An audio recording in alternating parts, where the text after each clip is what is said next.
Hi hello welcome to post 360. నేను మీ మురళీరాపల్లి.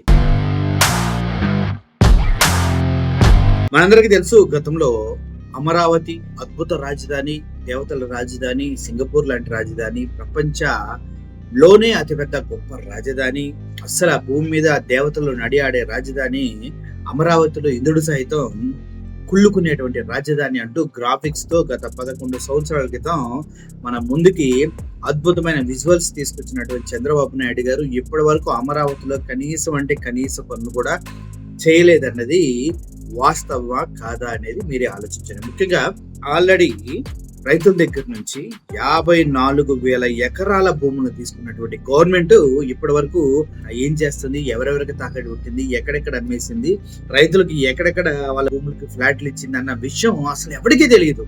ఇది రాష్ట్ర వ్యాప్తంగా జరుగుతున్న పెద్ద చర్చ. ఇంత పెద్ద చర్చ జరుగుతూ ఉండగా అమరావతికి దగ్గర 1,70,000 కోట్లు అప్పు చేసి మొత్తం అమరావతికి పెడుతున్నా అంటూ చంద్రబాబు నాయుడు గారు చెప్తూనే ఉన్నారు. అది నిజమా? అది వాస్తవమా? అమరావతిలో ఎక్కడ పెడుతున్నారు? ఇప్పటి వరకు ఎక్కడెక్కడ ఏం కన్స్ట్రక్షన్ చేశారో సంవత్సర కాలంలో ఎందుకు మనకు చూపించట్లేదు? ఎప్పుడో సచివాలయం పునాదుల్లో వాటర్ తోడుతూ ఉన్నది ఇప్పటికి మనకి ఎందుకు కనిపిస్తుంది? అక్కడ పనులు ఇంకా ఎందుకు స్టార్ట్ కాలేదు?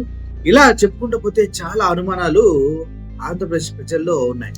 అసలు ఏం జరుగుతుంది అమరావతిలో అనేది ఎవరికి అర్థం కాని విషయం. ముఖ్యంగా రైతులకు భూములు ఇవ్వలేదు, అన్ని భూములు తాకట్టు పెట్టి 1,70,000 కోట్లు తీసుకొచ్చారు. ఎవరి భూములు ఎక్కడెక్కడ తాకట్టు పెట్టారో తెలియదు.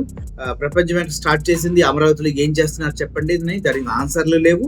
ఈ క్రమంలో మళ్ళీ ఇంకొక 44,000 ఎకరాల భూములు కావాలంటూ 5,000 ఎకరాలు ఎయిర్పోర్ట్ అంటూ నానా హంగామా చేస్తూ స్పోర్ట్స్ అథారిటీకి ఇంకొక 4,000 ఎకరాలు 2,000 ఎకరాలు అంటూ అమరావతిలో ఇంకా భూములు లాగేసుకునే ప్రయత్నం చేస్తూ ఉన్నారు. ఇది ల్యాండ్ పూలింగ్ అని చెప్పేసి, ఒకవేళ వాళ్ళు ఇవ్వకపోతే మేము సొంతగా ఆయన కూడా లాగేస్తామని చెప్పేసి మంత్రి నారాయణ గారు కూడా చెప్పడం జరిగింది. ఈ క్రమంలో అమరావతి రైతులంతా కలిసి మొన్న ఒక మీటింగ్ పెట్టి పూలింగ్ లో భూములు ఇవ్వాలంటే వ్యతిరేకంగా మాట్లాడిన సందర్భం మనందరికీ తెలుసు. మేము ఇవ్వం, ఏం పిక్కునే సెంటు భూమి కూడా ఇవ్వమంటూ మాట్లాడుతూ జరిగింది.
ఆ క్రమంలోనే ఇప్పుడు ఇంకొంచెం ముందుకు వెళ్లి గుంటూరు జిల్లా తాలూరు మండలం పెదమీరం ల్యాండ్ పూలింగ్ కు భూములు ఇవ్వద్దు అంటూ మైకు ప్రచారం నిర్వహిస్తున్న పెదమీరం రైతులు డైరెక్ట్ గా ఒక పెద్ద మైకులు ఉంటాయి కదా, పెళ్లిళ్ళలో ఊళ్ళల్లో పెడతారు, అటువంటి మైక్ పెట్టుకొని భూములు ఇవ్వద్దు అంటూ వీధిలో ప్రచారం జరుగుతుంది. నమ్మి భూములు ఇచ్చిన రైతులను కూటమి ప్రభుత్వం చంద్రబాబు నాయుడు మోసం చేస్తుందంటూ వాపోతున్న పెదవీరం రైతులు. అందరినీ మోసం చేస్తుంది మూకుమ్మడిగా. ఇది ఇప్పటి నుంచో మేము చెప్తున్నాం, కానీ ఎవరు పట్టించుకోవట్లే.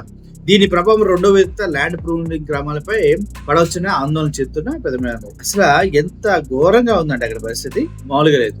గల్లీ గల్లీలో మోసం చేస్తుంది కూటమి ప్రభుత్వం మనల్ని. కాబట్టి ఎవడు భూములు ఇవ్వద్దు.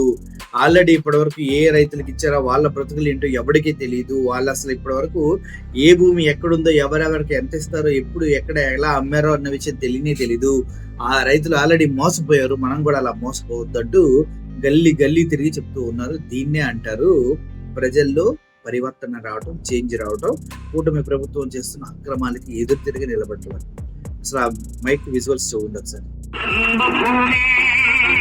తదుపరి గ్రామ రైతులకు మరియు ప్రజానికానికి మనది. మన గ్రామంలో భూములను ల్యాండ్ పూలింగ్ లో తీసుకోవడానికి రాష్ట్ర ప్రభుత్వం సిద్ధపడుతున్న నేపథ్యంలో ఇది రైతులకు నష్టదాయకం. మరియు 11 ఏళ్ల క్రితం తుళ్లూరు మండలంలో రైతులు ఇచ్చిన భూములకి ఇంతవరకు రిటర్నబుల్ ఫ్లాట్స్ అప్పజెప్పలేదు. అసలు ఏ ఫ్లాట్ ఎక్కడ ఉందో కూడా రైతులకు తెలియదు. ఏ ఫ్లాట్స్ కూడా రైతులకు అప్పజెప్పక ముందే రాష్ట్ర ప్రభుత్వం మరొక 1,00,000 ఎకరాల భూమిని పూలింగ్ లోకి కావాలని ప్రభుత్వం కోరుతున్నారు. అవి పుకార్లు వస్తున్న నేపథ్యంలో గ్రామ రైతులు ఆందోళనలో ఉన్నారు. కావున తదుపరి గ్రామ రైతులు పోలింగ్ కి అనుకూలంగా లేరు, పోలింగ్ కి వ్యతిరేకంగా ఉన్నారు. కావున రైతు సోదరులందరూ కూడా ఈ విషయాన్ని గమనించవలసిందిగా కోరుచున్నాము. తదుపరి గ్రామ రైతులకు మరియు ప్రజానికానికి మనది. మన గ్రామంలో భూములను ల్యాండ్ పూలింగ్ లో తీసుకోవడానికి రాష్ట్ర ప్రభుత్వం సిద్ధపడుతున్న నేపథ్యంలో ఇది రైతులకు నష్టదాయకం.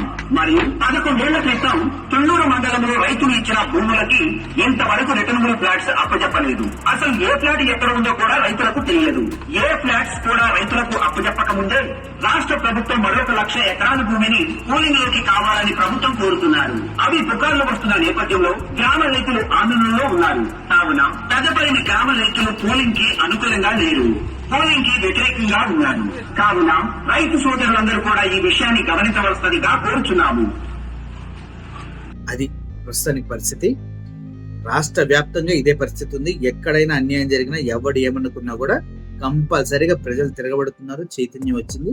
కూటమి ప్రభుత్వానికి ఒక్క సంవత్సరంలోనే ఇంత దారుణంగా ప్రజలు తిరగబడుతున్నారంటే ఎంత దారుణంగా పాలన ఉందో అర్థం చేసుకోండి.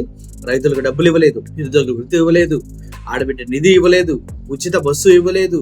ఎన్ని పోనివ్వండి, కనీసం రేషన్ ఇంటింటికి వస్తుంటే దాన్ని కూడా ఆపేశారు. వర్షాకాలంలో ముతగా చాలా ఇబ్బంది పడుతున్నారు. ఇవన్నీ ఎవడు పట్టించుకోవట్లేదు. కానీ ప్రజలారా గమనించండి, మీకు ఇంటింటికి ఇప్పుడు జగన్మోహన్ రెడ్డి గారు గెలిచుంటే ఇంటింటికి ఒక డాక్టర్ ఉండేవాడు, ప్రతి ఇంటికి రేషన్ ఉండేది, పెన్షన్ ఎప్పటికప్పుడు వస్తూ ఉండేది, మీ కుటుంబంలో ఎవరికి ఏం జరిగినా ఆరోగ్యశ్రీ ఉండేది, మీ పిల్లలకి మంచి విద్య అందేది, మంచి స్కూల్ బట్టలు, మంచి బ్యాగులు వచ్చాయి. కానీ ఇప్పుడు అవన్నీ ఉన్నాయా? ఆలోచించుకోండి. అమ్మఒడి ఇప్పటికి 2 సార్లు పడేది, 2 టర్మ్స్ పడేది. రైతు బంధు 2 టర్మ్స్ పడేది. ఇవన్నీ మీరు మిస్ అయిపోయారు. ఎందుకంటే ఒక విజన్ ఉన్న నాయకుడిని కాదని విజనరీ అని చెప్పుకొని పొగిడించుకుని ఒక వ్యక్తిని తీసుకొచ్చి రాజ్యాధికారం ఇచ్చారు కాబట్టి. అవునా కాదా? సో మీరే ఆలోచించుకోండి. ఇప్పుడు ఈ కాన్వాస్ ఉన్న తర్వాత మీకు ఏమర్థమవుతుంది? ఆంధ్రప్రదేశ్ వ్యాప్తంగా కాదు, అమరావతిలో కూడా విప్లవం మొదలైంది. Thank you for watching this video. Murali signing. Thank you so much.